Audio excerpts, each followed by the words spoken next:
Shalom, apa kabarnya hari ini?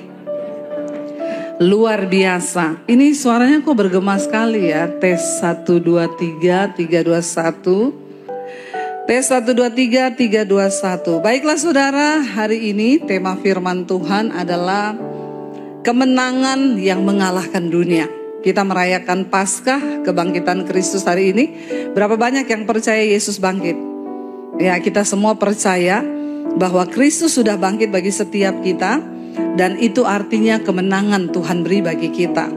Kita buka bersama langsung saja 1 Yohanes pasal yang kelima ya. Ini masih ada ehonya loh. Tes 1, 2, 3, 3, 2, 1. 1 Yohanes pasal yang kelima ayat 1 sampai ayat yang kelima. 1 Yohanes pasal yang kelima ayat 1 sampai ayat yang kelima.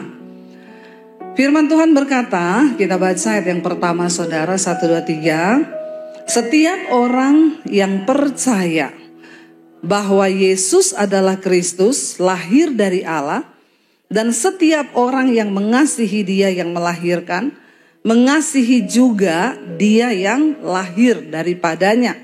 Ayat 2. Inilah tandanya bahwa kita mengasihi anak-anak Allah, yaitu apabila kita mengasihi Allah serta melakukan perintah-perintahnya. Sebab ayat 3 ya, sebab inilah kasih kepada Allah, baca saudara, yaitu bahwa kita menuruti perintah-perintahnya.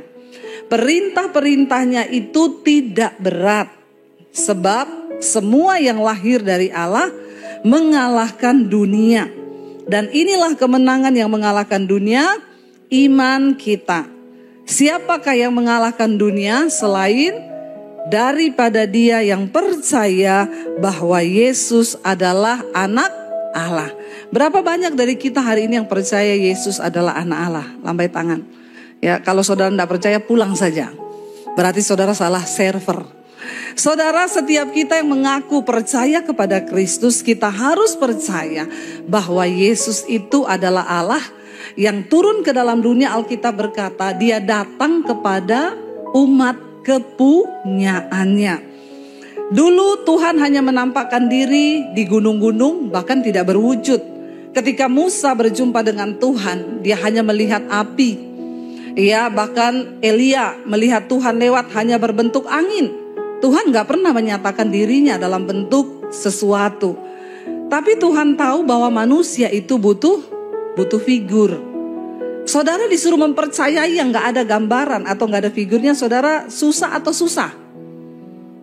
Ya, saudara mau coba berdoa, bayangkan wajah Tuhan tuh kayak apa? Rasanya sulit ya saudara. Ini saya tidak menemukan karakter suara saya ya. Aduh, soundman-nya itu coba tolong ya. Tes 1, 2, 3, 3, 2, 1. Dia matiin sekalian. Haleluya, puji Tuhan ya. Semoga saya dapat mengalahkan dunia ini. Saudara, dikatakan bahwa setiap kita, nah ini mulai dapat ya. Yang percaya kepada Kristus, kita harus percaya bahwa Dia berasal dari Allah. Titik. Dan Kristus itu adalah Allah yang turun menjadi manusia. Dan inilah tandanya saudara bahwa kita mengasihi Allah, dikatakan kalau kita ini melakukan perintah-perintahnya.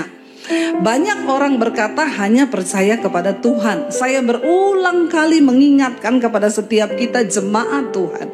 Alkitab berkata, kalau engkau hanya percaya bahwa Allah itu ada, maka setan juga percaya. Jadi kalau level iman kita hanya percaya, berarti kita satu level sama setan. Apa yang membedakan iman kita dengan setan? Kita melakukan perintah Tuhan. Kemarin saya angkatin satu khotbah singkat di Instagram saya, karena banyak yang bertanya, ini lagi heboh pembahasan tentang santet. Ya, Bu, apakah benar santet itu ada? Saudara, Di dalam Alkitab, terutama dalam Perjanjian Lama, para nabi-nabi itu harus berhadapan dengan tukang sihir, dengan tukang tenun. Di dalam Alkitab itu memang ada. Tapi mereka dimurkai oleh Tuhan karena mereka memakai kuasa gelap. Saudara harus percaya bahwa setan itu ada. Saudara harus percaya bahwa kuasa gelap itu memang ada. Bahkan Alkitab mencatat ada tingkatan-tingkatannya. Roh-roh jahat, penghulu-penghulu jahat, pemerintah-pemerintah jahat di udara. Berarti ini bicara tentang kuasa kegelapan. Dan kalau kuasa kegelapan itu ada, memang dia nyata, saudara. Ya, lalu saya mengangkat kemarin khotbah singkat di mana Yesus berkata, cara satu-satunya untuk menangkal kuasa gelap sudah pasti yang pertama kita harus percaya kepada Kristus. Yang kedua adalah kita harus menjadi pelaku firman. Alkitab berkata, jangan kamu kalah dengan kejahatan, tapi kalahkan kejahatan dengan kebaikan. Kalau orang benci kita, saudara balas dengan benci, sudah pasti kuasa jahat bisa mengenai hidupmu. Tapi kalau orang berbuat jahat pada kita, lalu kita balas dengan kebaikan, artinya Yesus berkata, doakan orang yang berbuat jahat padamu, mintalah berkat. Itu artinya kamu tidak ada kepahitan, hatimu itu tulus, setan tidak mungkin bisa masuk. Lalu banyak yang berkomentar begini, Bu, ya, bukankah kalau kita percaya Yesus sudah otomatis tidak ada kuasa gelap bisa menembusi? Maaf saudara, tidak ada jaminan engkau beragama Kristen lalu setan akan takluk kepadamu. Tidak ada jaminan. Alkitab mencatat hanya orang-orang yang sungguh-sungguh percaya dan hidup melakukan firman Tuhan, merekalah yang akan memperoleh kuasa dalam nama Yesus. Karena kalau kita nggak menjadi pelaku firman, walaupun kita pelayanan, kita khotbah, tapi engkau hidup di dalam dosa, maka engkau sama dengan temannya. Temannya siapa? Temannya setan, amin. Setan tahu loh siapa milik kepunyaannya. Dan Alkitab berkata Tuhan juga tahu siapa milik kepunyaannya. Makanya setiap orang yang menyebut nama Tuhan harus wajib meninggalkan dosa dan kejahatan. Ya, saya dulu pernah waktu di Palu, pelayanan kita diserang sama gereja setan, saudara. Dia datang menyamar jadi jemaat, lalu dia kerasukan di tengah jemaat. Kami melayani itu hampir 3 bulan loh dari gereja setan. Saudara tahu, itu kalau ada pendoa yang tidak kudus, saat itu juga langsung kerasukan loh. Langsung kena serangan balik.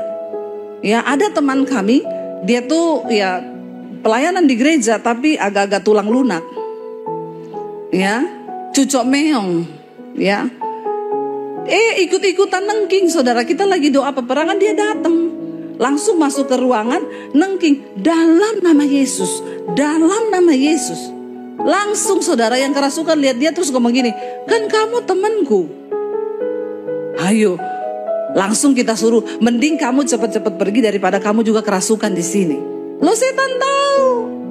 Saudara mau pendeta, mau pelayan Tuhan, mau pemusik, mau singers, mau pengkhotbah, kalau engkau hidup di dalam dosa, setan tahu hidupmu. Makanya gak usah pencitraan, amin. Karena Tuhan tahu, setan juga tahu saudara. Ya. Kau yang berkata Kristen tapi kau hidup dalam persinahan, perselingkuhan, setan tahu. Bapak-bapak dan juga ibu-ibu. Kalau saya ngomong bapak-bapak tuh nanti saya dimarahin. Jadi saya ngomong juga ibu-ibu. Setan tahu engkau melayani Tuhan tapi engkau melakukan penyimpangan, saudara. Setan tahu. Tidak semua orang Kristen mendapat kuasa. Hanya mereka yang sungguh-sungguh menjadi pelaku firman. Makanya tadi ayat ini berkata, ayat 3 coba saudara baca ayat yang ketiga. Diulangi dari ayat 2. Ayat 3. Sebab inilah apa? Kasih kepada Allah. Siapa di sini yang berkata mengasihi Allah? Tolong angkat tangan. Saudara yang mengasihi Tuhan. Saya yakin saudara datang ke tempat ini, buang waktu, buang tenaga, buang uang kan saudara datang ke tempat ini.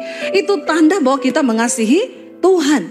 Nah, kalau kita mengasihi Tuhan, Alkitab ayat ini berkata, sebab inilah tanda kasih kita kepada Allah, yaitu apa? Bahwa kita menuruti apa? Perintah-perintahnya. Jadi kalau kita bilang mengasihi Tuhan, tapi kita nggak nurut sama perintah Tuhan, sama firman Tuhan, itu sama dengan bohong, kemunafikan. Berhenti jadi Kristen munafik, saudara. Nggak ada untungnya.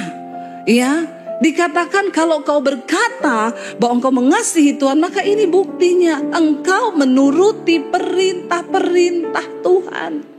Ya, iman yang seperti apa yang dapat mengalahkan dunia? Iman dari kita yang menuruti dan taat kepada firman. Kalau disuruh Tuhan mengampuni, taat. Harus mengampuni walaupun berat. Tapi engkau berkata, Tuhan, berat bagiku untuk mengampuni suamiku yang selingkuh terus ini, yang kasar ini. Tapi karena aku mengasihi Engkau Tuhan, aku mau melepaskan pengampunan. Kalau ada di antara bapak-bapak yang berkata, saya udah benci banget sama istri saya ini yang cerewet. Ya, tapi Tuhan bilang ampuni. Lalu kita berkata, Tuhan, sebenarnya jengkel saya sama istri saya. Tapi karena aku mengasihi Engkau Tuhan, maka aku harus belajar mengasihi istriku karena aku mengasihi Tuhan. Amin. Ya, saudara, kalau hari ini Tuhan bilang, lepaskan dosamu. Yang homo, yang lesbi, engkau harus berani berkata, Tuhan ini berat, tapi karena aku mengasihi Engkau, aku akan lepaskan dosa ini.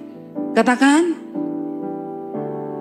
Dan ayat ini dengan jelas berkata bahwa orang yang mengasihi Allah, tandanya satu, bahwa ia menuruti perintah-perintah Tuhan, dan baca dengan suara keras, perintah-perintahnya itu apa?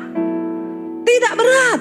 Kalau ada orang yang berkata melakukan firman itu berat, berarti engkau tidak sungguh-sungguh mengasihi Tuhan. Karena orang yang mengasihi Tuhan tidak akan pernah bilang bahwa melakukan firman itu berat. Orang yang sungguh-sungguh mengasihi Tuhan nggak akan bilang hidup kudus itu berat. Katakan.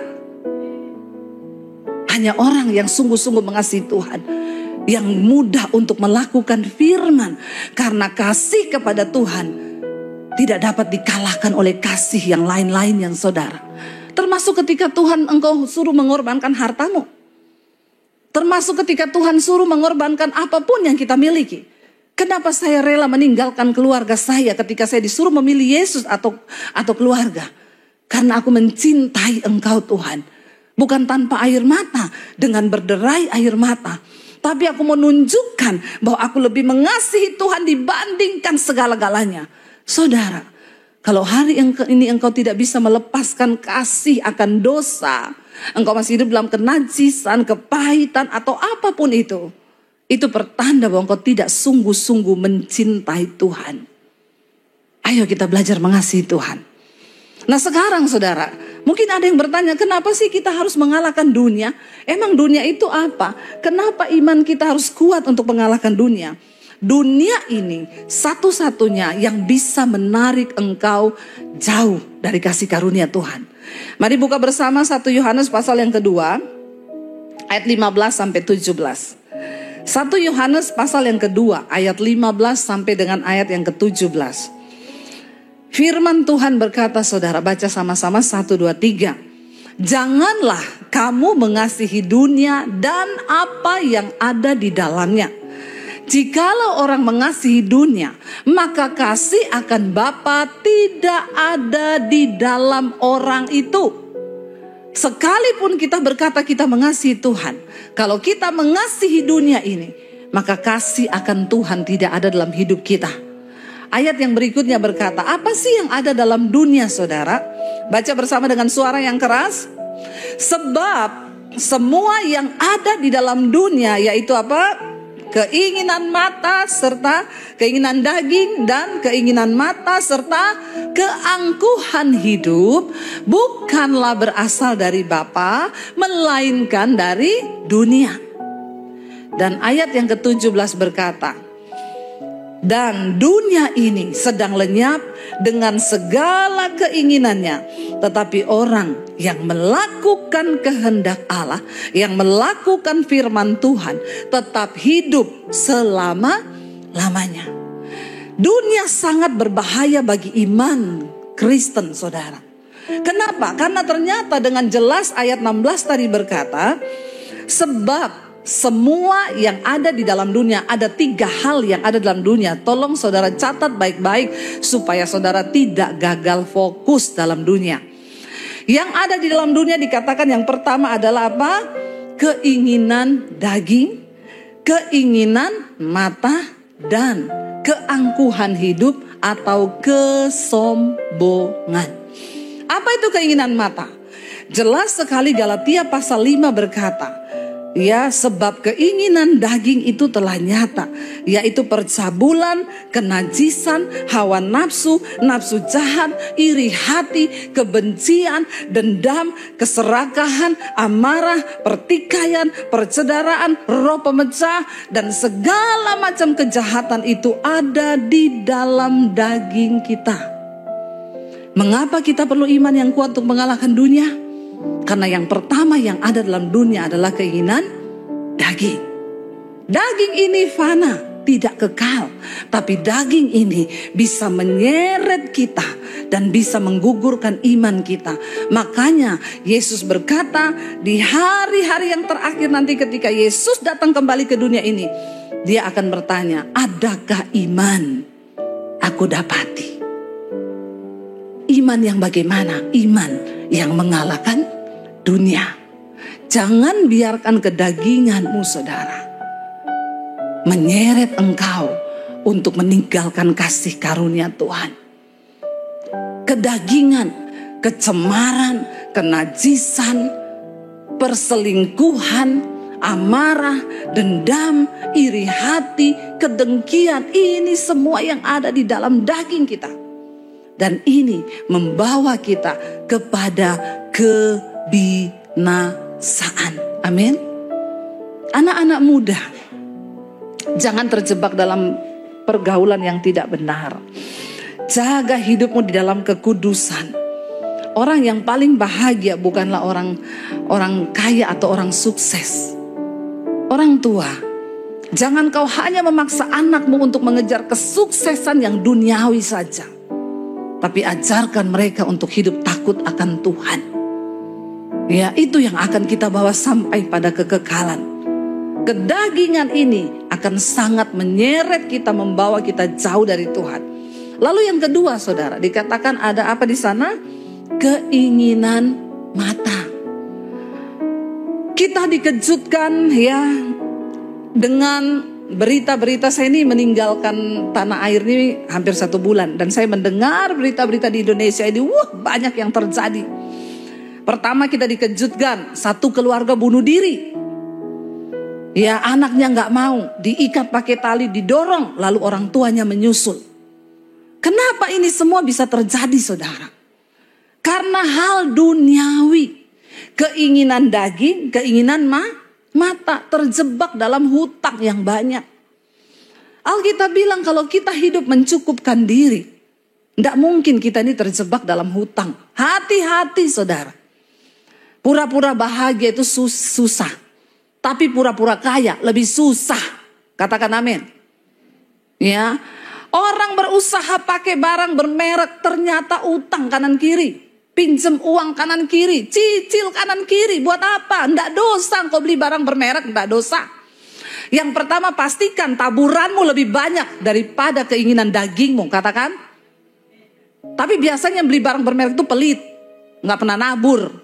Yakin saya, dia cuma cinta buat dirinya sendiri. Apa-apa buat diri sendiri, nggak mungkin lah dia nabur banyak. Kolektor 5.000, 10.000 ada. Bagi yang merasa saja. Tobat. Ini keinginan daging yang sangat bisa membinasakan. Tidak dilarang, silakan kalau engkau punya uang. Yang pertama, taburanmu harus lebih besar daripada keinginan diri. Yang kedua, pastikan engkau memang punya uang, bukan dari utangan atau gaya-gayaan. Katakan, jangan Jangan ikuti gaya hidup saudara. Berkali-kali saya menasehatkan, tekanan itu berbanding lurus dengan gaya, itu hukum fisika. Makanya semakin banyak gayamu, semakin banyak tekanan hidupmu. Sebenarnya tekanan hidup berasal dari mana? Gaya. Kenapa bisa sampai bunuh diri, terjebak hutang? Alkitab bilang, cukupkanlah dirimu dengan apa yang ada padamu, cukup. Tapi kalau orang mau hidup gaya-gayaan, ya beda cerita. Jangan terikuti dengan keinginan mata. Orang lain pengen, kenapa saudara? Tiba-tiba kasus korupsi 271 triliun. Wow. Itu bisa bangun satu kota loh. Saudara pernah bayangkan gak punya uang 1 triliun? Bayang aja gak pernah saudara bagaimana mau dapat. Ya, dari bayangkan dulu aja, bayangkan. Saya waktu dengar itu, aduh saya bilang sama suami, punya uang 1 triliun tuh gimana rasanya? Apalagi nih 271 triliun. Haleluya ya, nikahnya di Disneyland. Impian semua wanita toh. Ya, amin. Cewek-cewek pengen nikah di Disneyland, pastikan tuh bukan uang korupsi. Ngeri ya. 2 bulan lalu saya diajak jemaat Mesbah doa. Bu, udah pernah ke Jepang belum? Belum. Ayo bu, tak ajak ke Jepang. Gratis lagi tuh saya berangkat. Ya, sampai di sana kita berdiri di depan istananya Cinderella. Ada pesta pernikahan. Saya bilang, kok pas banget ya. Kita udah berdiri di sini, pas lagi ada pertunjukan Cinderella menikah. Karena kurcacinya sudah siap semua dengan kereta-keretanya. Saya sudah membidik dengan kamera saya. Saya zoom gede-gede itu pas pintu keluarnya istana. Yang keluar Cinderellanya gendut, pangerannya juga gendut. Saya bilang, kenapa Cinderellanya salah ya? Ternyata itu memang orang beneran lagi nikah di situ, bayar sewa. Bayangkan berapa puluh miliar tuh nikah di situ, saudara. Ya, saya bayangkan ya, saudara. Tapi ternyata dari uang hasil yang begitu, beli private jet. Ini apa ini? Keinginan mata, keinginan daging, keangkuhan hidup. Akhirnya terseret. Hati-hati saudara. Ini yang ada di dalam dunia. Jangan kepengen dengan apa yang orang miliki. Jangan kepengen ya. Saya nih loh kemarin diundang ke Amerika. Saya bilang, Pak, saya dikasih tiket ekonomi saja. Dikasihnya bisnis. Tapi kan kita enggak minta. Ya saya nikmati dikasih. Ya, kecuali kita sudah berubah, saya harus bisnis ya. Karena kalau ekonomi badan saya sakit semua, itu pret. Itu keangkuhan hidup itu. Ya, saya ini di Indonesia kalau diundang gereja-gereja di mana, di Manado, di Makassar, di Morowali, Bu kami undang ya, tiketnya Garuda ya, enggak usah batik aja batik. Ya. Tapi kalau dikasih orang bisnis, ya puji Tuhan, tapi jangan kita yang minta tuh. Jangan kita yang minta, saudara. Ya, hati-hati sekali dengan keinginan daging, keinginan mata, keangkuhan hidup. Mata ini loh bikin orang berdosa. Ya, bapak-bapak istrimu sudah gendut, kau lihat perempuan yang langsing. Ada kemarin orang konseling sama saya, Bu, suami saya itu saya temani dari miskin, Bu. Ini ketemu pelakor baru berapa bulan, dibeliin rumah, dibeliin mobil, pret nggak itu? Di sini nggak ada sih yang begitu. Nggak ada yang ngaku. Bertobat kau ya. Keinginan daging ini, keinginan mata, demikian juga para pelakor. Saya mau bilang di sini, ya, bertobat hai perempuan-perempuan. Jangan cuma karena keinginan mata, keinginan daging kau mendapatkan uang, pengen punya apartemen, gak usah kerja, jual diri saja. Neraka tempatmu. Bertobat, katakan amin. Ya. Ngeri sekali orang-orang Kristen ini. Mereka lupa bahwa ini loh, masalah-masalah duniawi ini, kenapa kita harus punya iman yang kuat agar kita mencapai kemenangan. Tapi sekarang banyak orang memilih tidak mau menang, santai aja. Apalagi dia bilang Yesus sudah mati buat dosaku di masa lalu, masa sekarang, dan masa yang akan datang. Kata malaikat, ya, saya takut nanti mau ngomong tidak keceplosan. Ngeri sekali orang Kristen sekarang. menyia-nyiakan pengorbanan Kristus. Udah gitu dia bilang, Tuhan sudah tanggung dosaku. Hati-hati dengan pengajaran-pengajaran yang begini, saudara. Engkau harus menghormati Tuhan.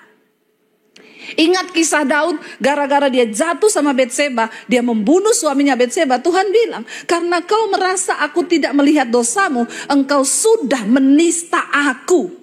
Dengan cara apa kita menista Tuhan? Waktu kau terus hidup dalam dosa dan kau pikir Tuhan tidak lihat. Itu sama dengan kau menista Tuhan, saudara. Bertobat, saudara, bertobat. Keinginan daging, keinginan mata itu menyeret orang, sehingga masuk ke dalam malapetaka. Ngeri sekali itu uang sebanyak itu, saudara, coba. Nggak pernah cukup. Nggak pernah cukup. Yang satu crazy rich. Ya, koleksi tasnya 500 miliar. Aduh, dipamerin ke sana sini. Ternyata uang hasil korupsi. Mari kita ini sungguh-sungguh hidup di hadapan Tuhan. Ya, saya nggak mau jadi crazy rich, nanti jadi crazy beneran. Ya, jadilah orang yang diberkati Tuhan. Kita nih makan berapa sih banyaknya, saudara? Makan sehari cuma 3 kali, nggak bisa banyak juga. Syukuri hidup. Kalau pas Tuhan kasih berkat menikmati, ya nikmati. Tapi jangan kebablasan sehingga menghalalkan segala cara. Ingat, pada saat nanti kita mati, kita cuma masuk di kuburan yang ukurannya itu cuma segitu. Ya, seberapapun harta yang kau miliki tidak bisa kau bawa di dalam kuburan. Yang ketiga dikatakan di sana ada keangkuhan hidup, kesombongan. Ya, sering kali orang tuh lupa diri. Banyak yang berkata, tuh bu, gara-gara udah kaya sombong. Jangan salah, miskin sombong juga banyak.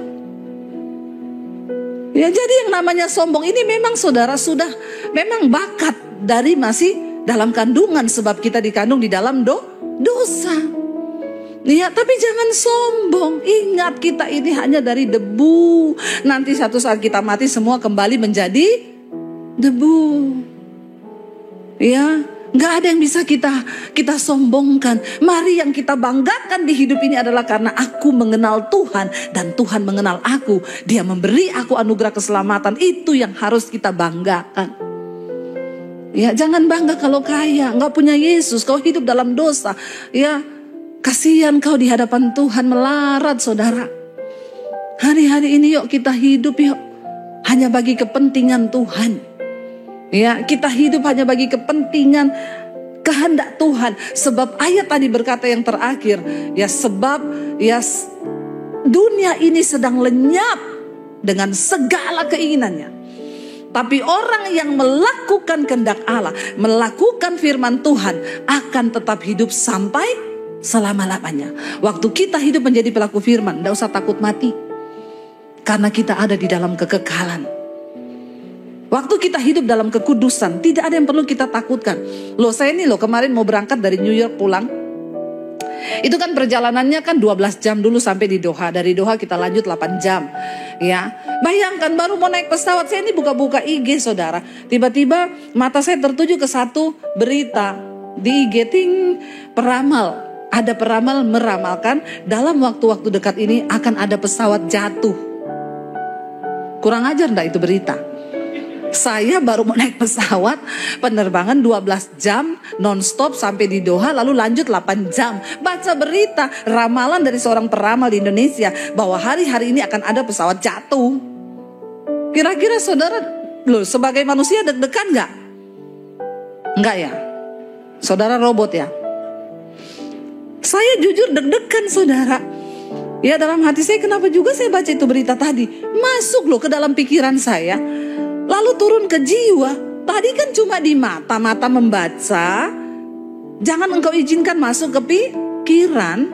Kalau masuk ke jiwa, jiwamu terganggu, maka kau sakit jiwa. Loh benar, jiwa itu kan pikiran, perasaan, dan kehendak. Masuk ke pikiran saya, saudara. Lalu saya mulai rasa takut. Saya bilang ini enggak benar, ini setan. Ya, apa yang membuat akhirnya iman saya kuat? Tuhan, engkau sudah menebus dosaku. Kalau belum waktunya mati, tidak mati. Tapi kalau sudah waktunya aku mati, aku percaya ada kehidupan selama-lamanya di dalam Tuhan. Baru saudara hilang itu pikiran.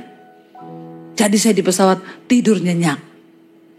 Coba kalau kita biarkan merasuki di jiwa, lalu dia pengaruhi kita terus, lalu kita sakit jiwa, tidak bisa tidur, kan seringkali begitu saudara. Ya ibu-ibu, kau lihat tas nih di mall, bagus ya, tapi uangku tidak cukup, kau pulang, besok kau balik lagi, kau lihat lagi, masih ada ya, besok kau pulang, kau sakit jiwa itu. Sakit jiwa kau, benar. Ya, besar pasak daripada tiang. Lalu akhirnya berusaha gimana ya caranya, pinjam uang utang pakai kredit card beres-beresin utang loh, Tuhan udah mau datang loh. Saya bersyukur hari ini saya nggak punya utang 1 sen pun. Jadi kalau saya dipanggil Tuhan atau Tuhan datang sekarang, aman, saya terangkat saudara. Jangan banyak utang, amin. Bilang kanan kirimu, jangan utang loh kau, apalagi utang online. Ya, tawarannya enak. Ya, karena handphonemu sudah kartunya berusia, berapa lama handphonemu itu berusia? 20 tahun. Berarti kau bisa mendapat 2 kali lipat, 40 juta. Enak ya. Cuma modal apa? Foto, pegang KTP, kirim, uang turun. Begitu ditagih, bunuh diri. Bertobat, ini keinginan daging. Membawa kebinasaan kan saudara? Ngeri loh, tidak terasa, tapi membuat sakit jiwa. Hidup itu aman, tenang, nyaman. Gak ada utang, kita nikmati. Ya gak ada utang, kita bisa makan sambal sama tempe, asal bahagia kan. Makanya saya bilang pura-pura bahagia susah. Lebih susah lagi pura-pura kaya. Gak usah pencitraan, apa adanya aja. Mau pakai brand akhirnya menghalalkan segala cara. Mumpung nih saya khotbah di Plaza Indonesia. Banyak yang begitu saudara. Ya, Alkitab bilang jangan kau merawat tubuhmu untuk memuaskan semua keinginannya. Karena itu akan menyeret iman kita jauh dari Tuhan. Ya, mari kita berdoa, kuasai diri saudara. Ya, kau yang tahu hidupmu. Kau mau beli ini, taburanku sudah cukup enggak ya? Melebihi dari apa yang aku beli buat diriku. Kalau belum cukup lebih banyak taburanmu, jangan macam-macam. Sebab Tuhan menilai hati kita. Ya, jangan dikuasai dunia saudara. Ya, saya kalau dikasih orang ya saya pakai. Ya, tapi untuk memikirkan sampai nggak bisa tidur, mau beli ini, mau beli itu, aduh saudara, tolak jauh-jauh dari pikiran kita. Ya, masih banyak hal kehendak Bapa yang harus kita lakukan. Dan ayat ini berkata, dunia ini memang sedang lenyap dengan segala keinginannya, tapi orang yang melakukan kehendak Bapa. Bahkan sekalipun kiamat nanti dunia ini berlalu, orang yang melakukan firman Tuhan, kita akan tetap hidup bersama-sama Tuhan sampai selama-lamanya. Amin. Saya undang para imam musik maju ke depan. Mari saudara, biar hari-hari ini menjadi hari introspeksi diri buat setiap kita. Mari kita banyak merenung di kaki Tuhan. Mari kita mengukur ya, apakah kita ini hidup di bawah arus dunia atau tidak. Karena itu kita mau angkat pujian hari ini. Karena salib-Mu Tuhan, kami hidup hari ini. Karena salib-Mu kami menang atas dunia ini. Tuhan sudah memberikan kita kuasa kemenangan. Bangkit berdiri bersama saudara.